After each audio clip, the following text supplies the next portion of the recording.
Hello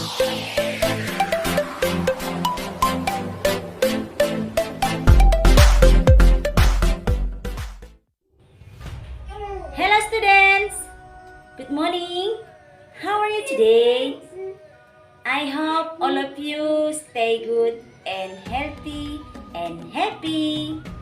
Okay? Today we are going to our lesson. So let's prepare ourselves. Mari kita persiapkan diri kita ya nak untuk belajar hari ini.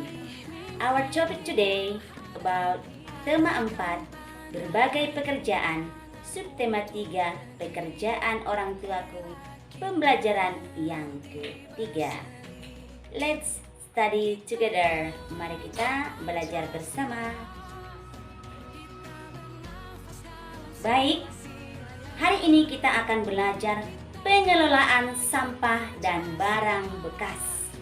Nah, di lingkungan rumah kita, di sekitar rumah kita mungkin banyak kita temukan barang-barang bekas ataupun sampah. Nah, barang-barang bekas atau sampah yang ada di lingkungan rumah kita bisa kita manfaatkan kembali, bisa kita olah sehingga barang tersebut bisa digunakan dan bisa dimanfaatkan. Nah, barang bekas dan sampah yang ada di sekitar kita dapat diolah dengan 4 cara. Dengan 4 cara ya nak. Nah, yang pertama ada reuse. Yang kedua ada reduce. Yang ketiga ada recycle. Yang keempat ada replace. Jadi ada 4 cara. Mari kita simak satu persatu. Nah, yang pertama reuse. Reuse ini menggunakan kembali. Menggunakan kembali. Contoh, misalnya kita punya botol aqua bekas. Nah, botol aqua itu bisa kita manfaatkan kembali, misalnya untuk pot bunga. Jadi pot bunga itu, jadi botol aqua itu bisa digunakan kembali menjadi bermanfaat. Misalnya kaleng cat bisa dimanfaatkan misalnya menjadi tong sampah seperti ini ya nak. Masih banyak lagi. Jadi ingat, reuse berarti menggunakan kembali. Menggunakan kembali.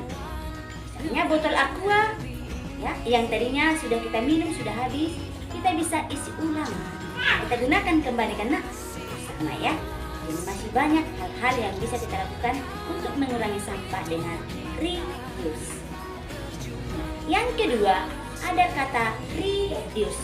Reduce ini mengurangi sampah. Mengurangi sampah. Nah, contohnya kegiatan reduce ini misalnya membawa botol air minum ke sekolah. Kita isi ulang. Daripada kita beli botol aqua atau minuman aqua. Kalau kita beli minuman aqua tentu menambah sampah. Untuk mengurangi sampah, kita gunakan saja Tupperware. Kita isi air minum setiap hari. Kita manfaatkan kan tanpa ada menghasilkan sampah, ya kan? Nah, yang kedua misalnya, ya, saya berbelanja misalnya ke pajak. Pajak, saya membawa keranjang belanjaan. Supaya apa? Supaya tidak terlalu banyak menumpuk sampah. Misalnya saya beli sesuatu, tidak perlu lagi dikasih di dalam plastik kembali. Saya tinggal minta, mana belanja saya masukkan ke keranjang. Begitu. Ya, jadi banyak juga hal yang bisa kamu lakukan dengan cara reduce, mengurangi sampah. Jadi membawa botol minuman dari rumah menggunakan Tupperware itu sudah termasuk kegiatan reduce ya nak. Nah, itu contohnya. Nah, yang ketiga ada recycle. Recycle.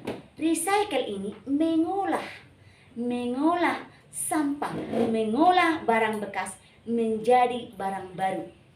Nah, pada pembelajaran sebelumnya sudah pernah, ya kan? Kita bisa mengolah, membuat tas dari kardus, potongan koran, ya kan? Kita masuk recycle, membuat barang baru dari sampah atau barang bekas yang ada. Nah, yang berikutnya juga di sini misalnya ada sampah-sampah organik, kulit-kulit buah, daun-daunan. Ini bisa kita olah menjadi apa? Menjadi kompos. Ya, sampah kan? Ya, sampah diolah menjadi kompos, menjadi barang baru yang bermanfaat untuk kita juga, ya, untuk tanaman di sekitar rumah, ya kan? Iya, jadi itu namanya recycle. Recycle itu mengolah barang bekas menjadi barang baru yang bisa bermanfaat.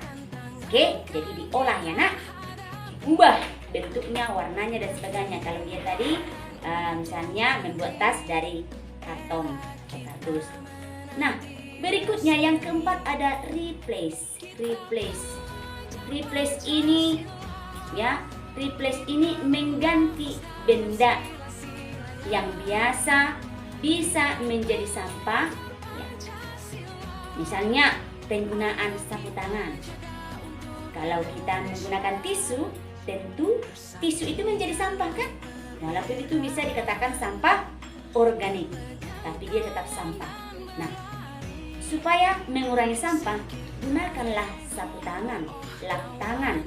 Maka saat kamu PTMT, ya, disuruh membawa lap tangan kan atau sapu tangan, supaya apa?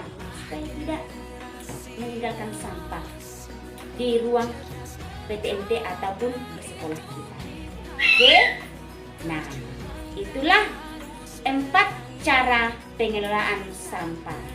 Nah, ingat, anak-anak NEM harus lebih bijak mengelola sampah yang ada di sekitar rumah kita ya nak.